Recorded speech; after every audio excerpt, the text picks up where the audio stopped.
Hello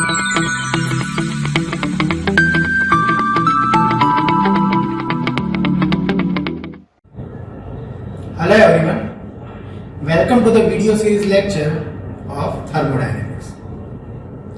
This is our second lecture, and in the previous lecture what we have discussed? We have discussed about the syllabus.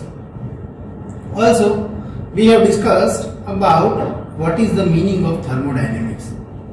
Then we have learned about what is the meaning of macroscopic approach and microscopic approach, and which type of approach we will use in this subject. Also we have understand what is the meaning of system. I said that any region in the space where our entire study is focused, that is known as a system, and everything external to the surrounding, that is known as external to the system, that is known as surrounding, and the surface which separates the system and surrounding, that is known as boundary, and every total thing, system, boundary, surrounding, the total will become universe. Okay, so these things we have already discussed in previous lecture. Now in this lecture I am going to start our chapter number 2, and that is the fundamental concept of thermodynamics.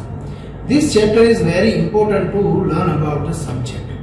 Okay, if you study thoroughly this entire chapter, then the subject will be very easy.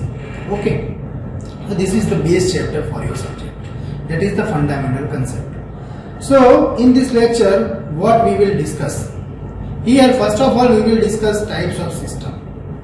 After that we will discuss about what is the meaning of homogeneous system and what is the meaning of heterogeneous system. After that we will discuss about the thermodynamic properties.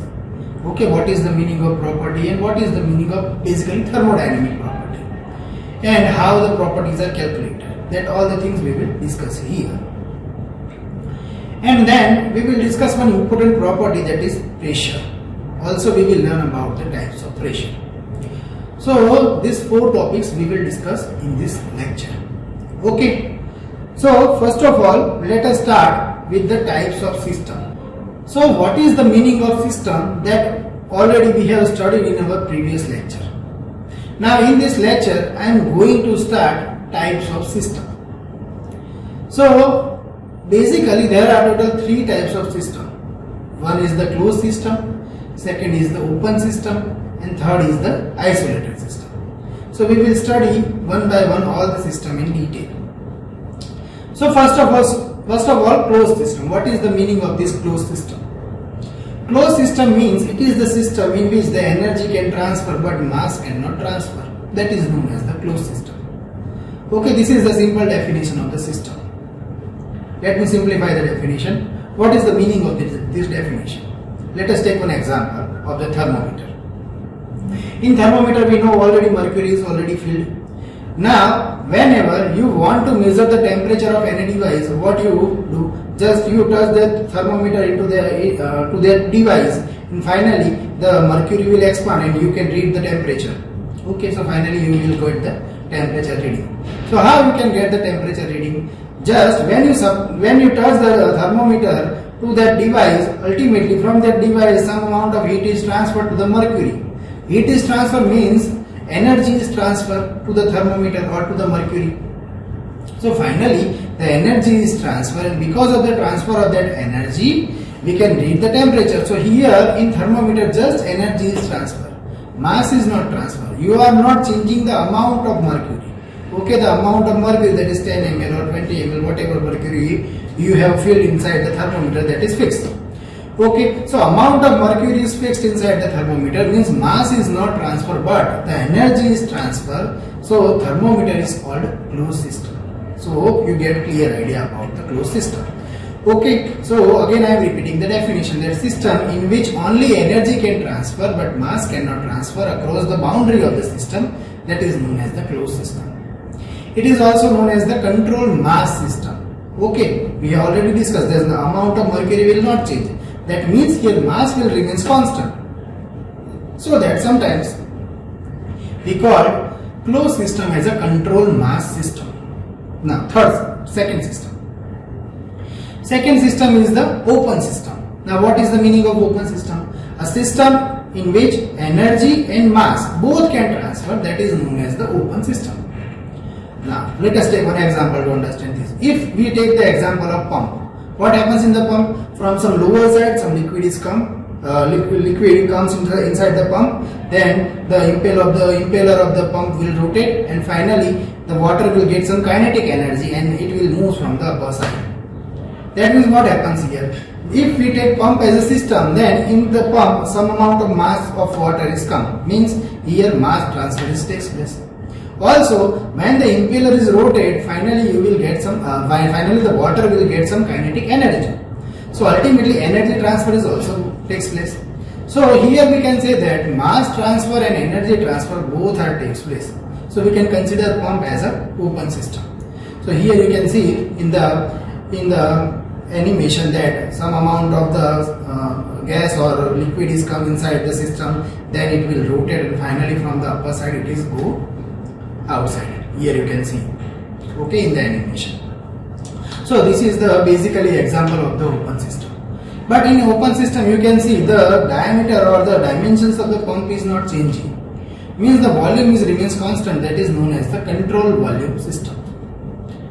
Okay, so sometimes open system is also known as a control volume system, because here the dimension with the volume will be fixed always.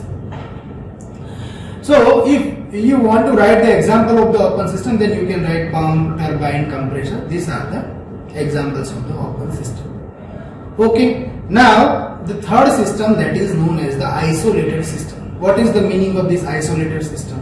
A system in which neither energy nor mass can transfer across the boundary of the system, that is known as the isolated system.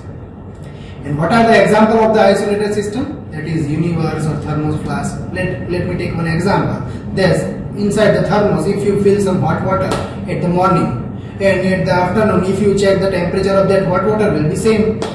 Okay, so in the morning and in the afternoon the temperature of the water will not vary. That means inside the thermos what happens? The energy is not transferred. Also the amount of water will be same. So we can say that the thermos is the basic example of the isolated system. That means in the thermos not the energy is transferred, neither energy is transferred nor mass is transferred. So that is the basic example of the isolated system. You can also take the example of universe. We know the energy of the universe is always remains constant, and the mass will also remains constant. Ultimately mass is converted into the energy. Okay, so we can say that the mass and energy both of the universe is always constant. We know this thing. Okay, so the universe is also the classical example of the isolated system. Okay, so these are the three systems: closed system, open system and isolated system. In closed system mass cannot transfer, energy can transfer. In open system mass and energy both can transfer, and in isolated system neither mass nor energy can transfer. Okay, now let us move to our second topic, that is the homogeneous system and heterogeneous system. Now what is the meaning of this homogeneous and heterogeneous? So we can say that a system which consists of the single phase, it is termed as a homogeneous system. Okay, means homogeneous system means if we take one system and at the one corner of the system if you measure the composition, at the second corner of the system if you measure the composition will be same. Okay, so then we can say that it is the homogeneous system. It will finally become one single phase, that is known as the homogeneous system. Let me take one example. If you take milk and if you put some water inside the milk, then you cannot easily distinguish what is the water, what is the milk. Okay, so ultimately it will become one system. Okay, single phase system. So that is known as the homogeneous system. Here I have taken some example, that mixture of the air and water vapor. In your surrounding you can see there is some water vapor and also air. So air and water vapor is mixed in that way that you cannot separately identify that this is the air and this is the water vapor. Okay, because it makes one homogeneous system. Similarly, water and nitric acid, when you put some water inside the nitric acid, ultimately it will become one single phase system. Okay, so these are the basic examples of the homogeneous system. Now what is the heterogeneous system? Heterogeneous system means you can easily identify two substances. Okay, that is known as the heterogeneous system. Or if we want to write the definition, then we can write like this: the system which consists of the two or more phases is called the heterogeneous system. And these are the classical example. Here you can see the example that water plus steam. Okay, steam and water, you can easily identify that this is the steam, this is the water. When you mix both, you can easily identify that steam is going upward direction and the water is put at below. So this is the, basically you can distinguish between the phases, then it is known as the heterogeneous system. Similarly with the oil and water, when you put some oil on in the water, then you can easily identify that this is the oil, this is the water. Okay, so simple you can distinguish between these two things. So that is known as the heterogeneous system. Okay, so simple homogeneous system and the heterogeneous system. Homogeneous system means single phase system. Heterogeneous system means in which two or more phases will be possible. So this is basic meaning of homogeneous and heterogeneous. Now I am moving towards the next important topic, that is the thermodynamics property. Now what is the meaning of these thermodynamic properties? So we have already discussed the system. Okay, now when you want to study any system, you have to know certain things about the system. Means if I want to study about this room, then I have to know about what is the volume of this room, or what is the carpet area of this room, how many benches can be fit inside the room. Here there is one blackboard, what is the dimension of the blackboard. These all the things I can get when I study this room. Similarly, whenever I want to study a system, I want to know some characteristics about the system, and that characteristics of the system is known as the property of the system. Let us take one simple example, that if I take any system, if I take one engine, okay, so what are the, and some we are going to put some petrol inside the engine, so there will be some heat is generated. Okay, so finally after the heat is generated, we can measure the temperature of the engine. Also how much pressure is there inside the engine, that also we can measure. So this temperature, pressure, what is the enthalpy, what is the energy is generated. So energy, enthalpy, temperature, pressure, these all the things are known as a property of the system.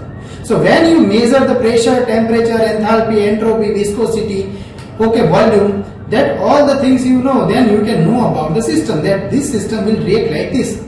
So to learn about the system or to study the system, we have to know certain characteristics of the system, and that characteristics of the system is known as the property of system.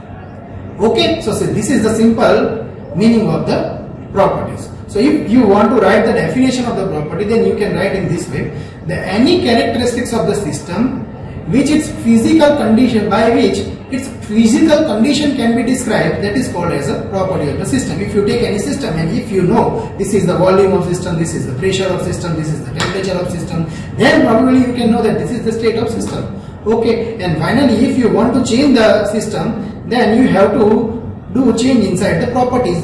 Okay, so this is the simple meaning of the properties of the system. So if you want to write the example inside in your examination, then you can write pressure, volume, temperature, as all the things I have described here. Pressure, volume, temperature, entropy, enthalpy, viscosity, thermal conductivity, these all are the properties of the system. Now this property can be broadly categorized into the intensive property and extensive property. Now what is the meaning of this intensive property, what is the meaning of this extensive property, this all we will learn when we will discuss about the we will learn in our next lecture, because I think time is up for today. So in this lecture what we have discussed, we have started the second chapter, that is the fundamental concept of the thermodynamics, and in this chapter we have covered total three topics. First we have learned about the types of system. In that we have learned about the open, closed and the isolated system, and after that we have studied about the homogeneous system and heterogeneous system, and in the last we have discussed about the thermodynamics properties. What is the thermodynamic property and how we can identify the physical condition of the system with the help of thermodynamics properties. So in our next lecture what we will study? First we will study the important thermodynamic property, that is pressure and its types. Okay, and after that we will understand what is the meaning of state, process, what is the process, what is the path of process, what is reversible, irreversible. These all the things we will study in our next lecture. Okay, so hope you get clear idea about the system. We will meet soon in our next lecture. Bye bye. Take care. Thank you so much.